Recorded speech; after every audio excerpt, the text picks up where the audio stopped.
Good evening, everybody. I'd like to welcome you to the Thursday, June 3rd Committee of the Whole meeting for the Administration Committee, starting at 6:03 PM.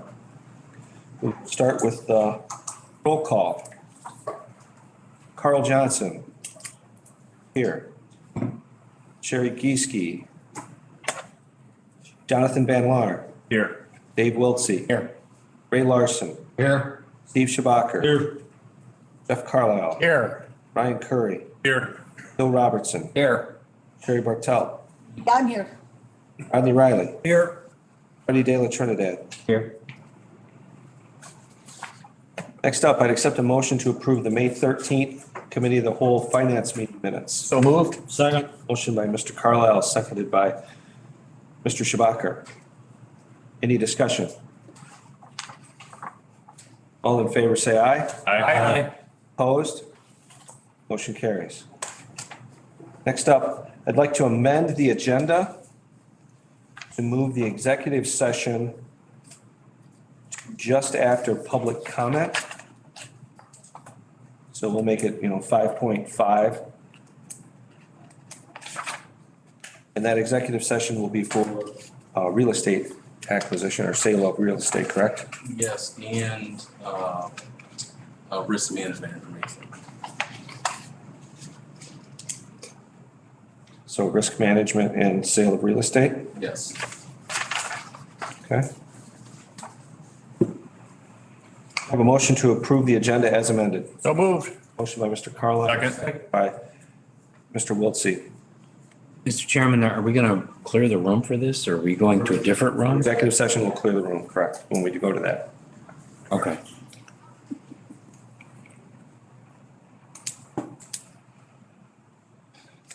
All those in favor of the agenda as agenda, or of the, agenda as amended. Sorry about that. Signify by saying aye. Aye. Opposed? Thank you. Next item, public comment. We do have a few here for public comment. For those of you here speaking, I would ask that you again try to keep your comments brief, 3-minute range, and we'll go from there. I do have one that I will read first that was an email that we received. This is from Al Heiser. I'll read this pretty much as he has it. This is Al Heiser, or notes for June 3rd, 2021 Boone County Planning Commission. My name is Al Heiser and I live at 9590 Doris Court. I've resided at this address for over 30 years. I want to make a couple public safety comments. The Poplar Grove Road and Squaw Prairie Road intersection is arguably one of the most dangerous intersections in Boone County. In the years from 2016 to 2020, there have been 34 accidents with one known fatality. Although the speed limit is posted at 55, it is rarely observed.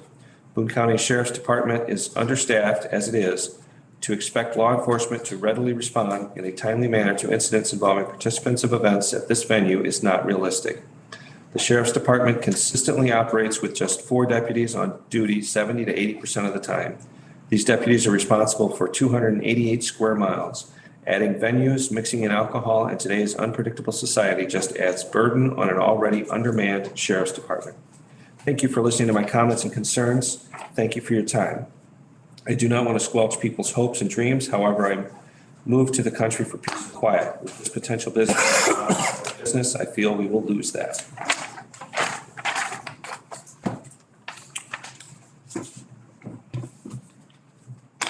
Next up, I have Becky Los.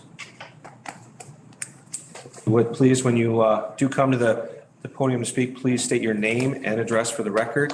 And I would ask that you speak directly into that microphone. It is fairly sensitive, so make sure that it gets recorded for you. Okay, and can people hear me? No? Okay, can people hear me now? Yes. Okay.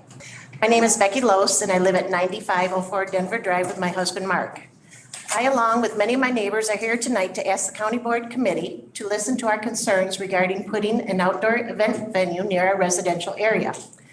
As nearby residents, some of our concerns are traffic safety, overflow parking on Poplar Grove Road, alcohol consumption, possible evaluation of our properties, and nuisance noise, which is the subject I am going to talk about.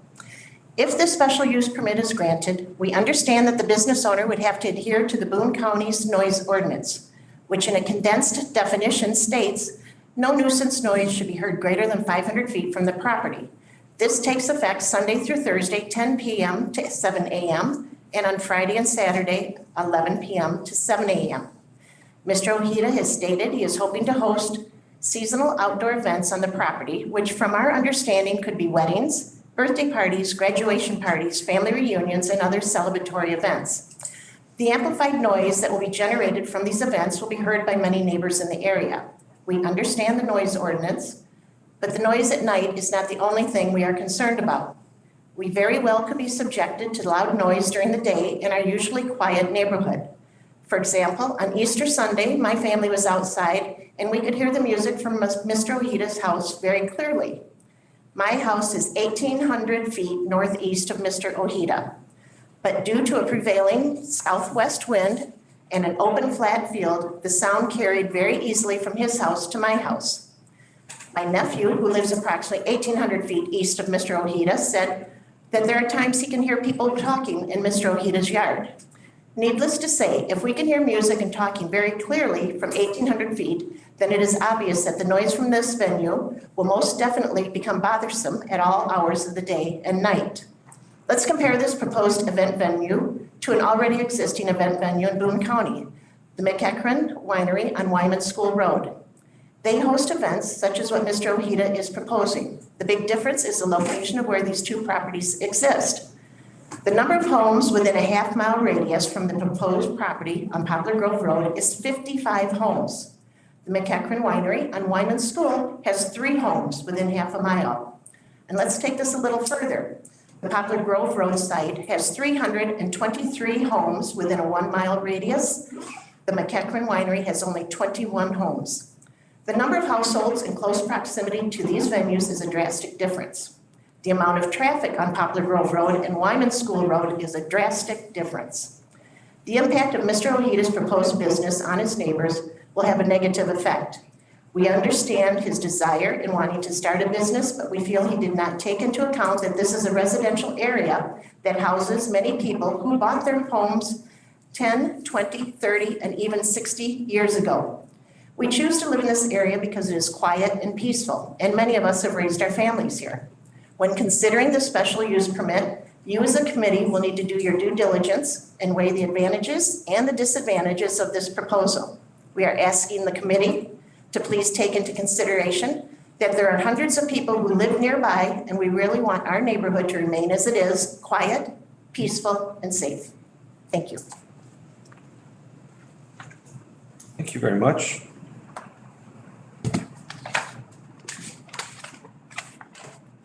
Next up, I have Pamela Gustafson.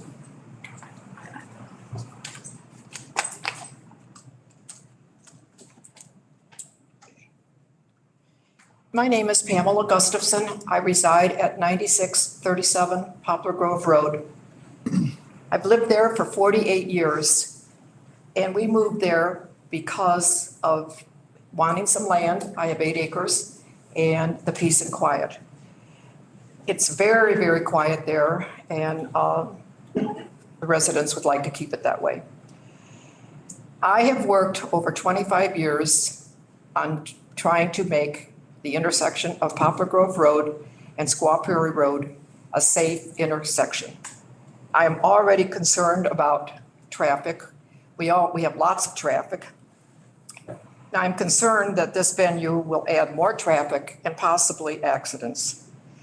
I just will make a comment about the Poplar Grove area that Becky mentioned about houses, that there are 55 homes within a half mile and 323 within a 1-mile radius.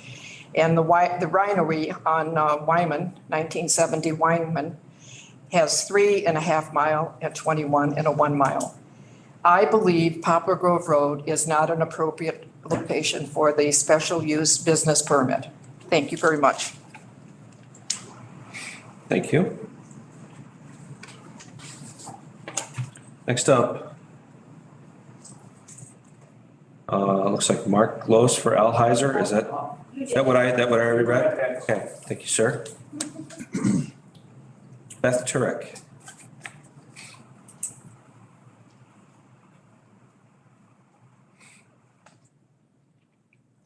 Can everybody hear me okay? Hello, my name is Beth Turek and I reside at 9513 Henninger Drive. I am due east 1/2 mile of the applicant's farmette. I have resided in the neighborhood for 30 years. I am a licensed real estate broker in Illinois and Wisconsin for more than 20 years. Whether you are a commercial property owner or a residential property owner, chances are you're frequently monitoring the value of your property. Although there are many factors that can increase or decrease your real estate value, one of the most overlooked factors is the role of noise pollution. Although you may not realize it, excessive noise on or near your residential property can significantly reduce its value. How does noise affect property value? Noise negatively impacts property value due to a variety of factors that prospective buyers will consider. High levels of background noise can make sleeping difficult, which is one primary reason that prospective buyers will consider noise, particularly for residential properties. Excessive noise also has been linked to increased stress and even potential cardiovascular risk. Because of this, properties that are in close proximity to noise sources tend to be worth less on the market. When the property is located in a rural area where noise is not to be expected, this impact is more harmful. Buyers do not choose to reside in noisy rural areas. Buyers will select areas that are quiet over areas that are noisy unless they are specifically buying in a distinctively urban area. The lack of buyer interest delays sales and causes values to decline further. Interestingly, buyers may be caught unaware as to the noise level until they move in, which is more disheartening. As much as real property disclosures attempt to protect buyers from buying a lemon of a home, there is no requirement in Illinois that requires sellers to disclose noise pollution on or near their home. This means these buyers may be more disgruntled and complain to their local governments for enforcement of potential conditions attached to the special use permit, should one be granted. Local governments are already stretched thin, as has been noted, with little incentive or time for enforcing the numerous conditions that would likely be attached to the requested special use permit.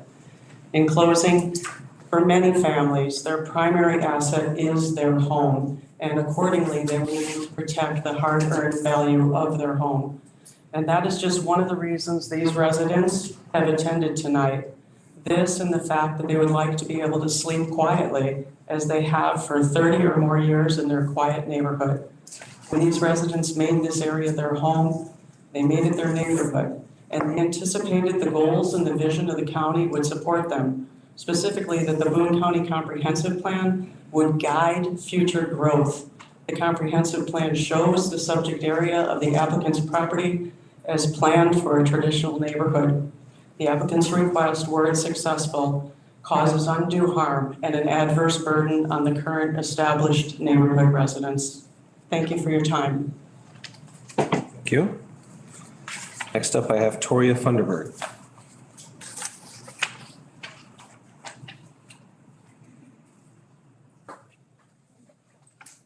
Good evening. I attended the ZBA meeting last week, and the committee unanimously voted no to the special use request. The codes and ordinances of Boone County under 2.7.3 under findings. A says that the request is necessary and desirable, that it would be in the interest of the public, and it would contribute to the general welfare of the neighborhood and the community. I believe we all that have spoken this evening believe that it would not be so. B said that it would not have substantial adverse effects upon the adjacent property, that the character of the neighborhood would not change, and that the traffic conditions would not be affected. I passed out a piece of paper with the Poplar Grove Road, and in a 4-year period, there were 100 accidents between Marengo and Woodstock. And I think we can all agree that Poplar Grove Road is a major thoroughfare through the county, those traveling from south to north, going through our neighborhood. The red X on that map is where I sit sometimes in the morning because I am only a half a mile from that road. And in the wintertime, I can see from Poplar Grove, up Poplar Grove to Squaw Prairie, and Marengo is right in front of me. I witness a lot of accidents on that road. It is dangerous, and I can tell you, even though it's posted at 55 miles an hour, very few people travel that. F in the code says potential public benefit outweigh any potential adverse impacts of the special use. And we feel that the adverse impacts of this would be negative and that they would be not beneficial to the neighborhood as it exists now. Quietness and also the traffic pattern. 55 mile an hour posted speed limit through there does not provide for a center turn lane, and the shoulders on the side of the highway are narrow. Thank you. Thank you. Next up, Wendy LaFosse.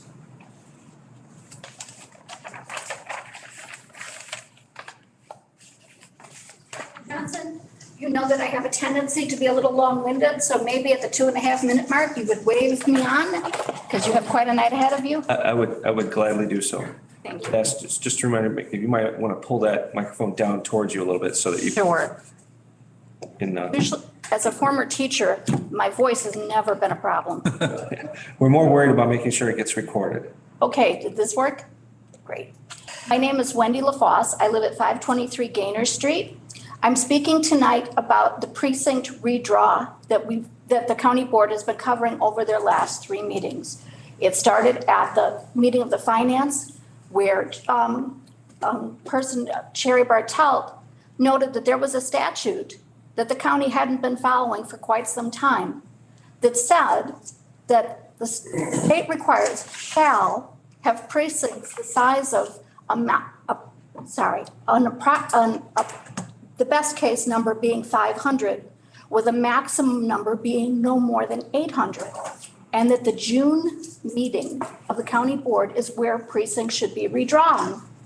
So the question becomes, and it's straight up, it's not a may we do this, it's a shall we do this. So that means we have to do this. There's some issues that have come up since I spoke to you last that I think might be worth addressing. One question you might want to look at is, well, because of the census being delayed in the way that it is, maybe we should put off redrawing these precincts. And I would tend to tell you, if you look at the statute for the precincts and you look at the statute for redrawing districts, one of the things they've set up is precincts are redrawn first. They've set it up in the month of June, and they've sent precinct redraw up after that. And I think part of the reason that's set up that way is because it's not just the county board that has to draw their districts. The city also has to draw their wards. And if we were to do it backwards and say for this year only, let's draw the districts first and then cram the wards and the precincts into it, everybody's at a disadvantage. The other question is, if we put it off, when would we do it? Would we say, hey, okay, the next time we're able to do this is next June? But as we know, the state of Illinois just set the primary election for Illinois for the end of June. Would that be the time we would redistrict these precincts? Or would we put it to the June after that? Putting it to 2023, meaning going into effect in 2024. At this point, we're forced to use voter data from 2020 that is no longer accurate, but we can't use any of the remediations that are prescribed for the elections following that. We really are stuck in a bind at this point. You hit your 2.5-minute mark. 2.5 minutes, and then I'm going to try to wrap up. And I'm trying to remember the last things we've talked about cost, we've talked about who's affected. Remember, when we talked about this last time, there's 2 groups of people, one that benefit and one that doesn't. Voters who are in an underserved precinct don't get information about candidates. Party leaders like me benefit because we can pick our executive committee and get elected more easily. So this is a nonpartisan issue, and the law is clear on what order the procedure is to go in. So I'm just encouraging you to please follow the law. And thank you for your time and consideration. Thank you. Is there anyone else in the audience for public comment?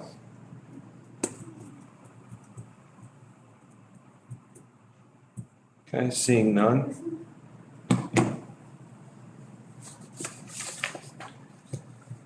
I do apologize. We are going to go into executive session, so I would ask all those that are not involved in executive session to please leave the boardroom for just a few minutes. Normally, we would do this at the end of our meeting, but we do have someone here to present something for that executive session, which is why we moved it up. So I apologize for the inconvenience, but we'll have you back in here in just a few minutes.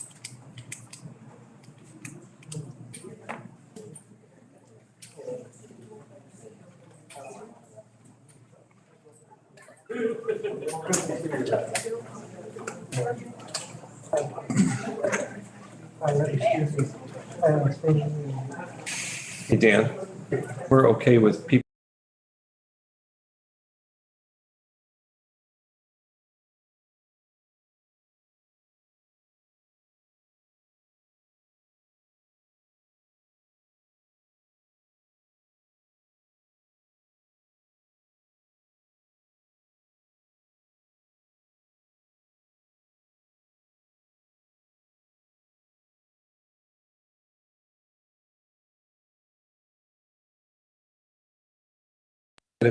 I'll make that By motion. Mr. Van Laar, seconded by Mr. Schubacher. Any discussion? Executive session, but it's over. Okay, roll call vote. Carl Johnson, yes.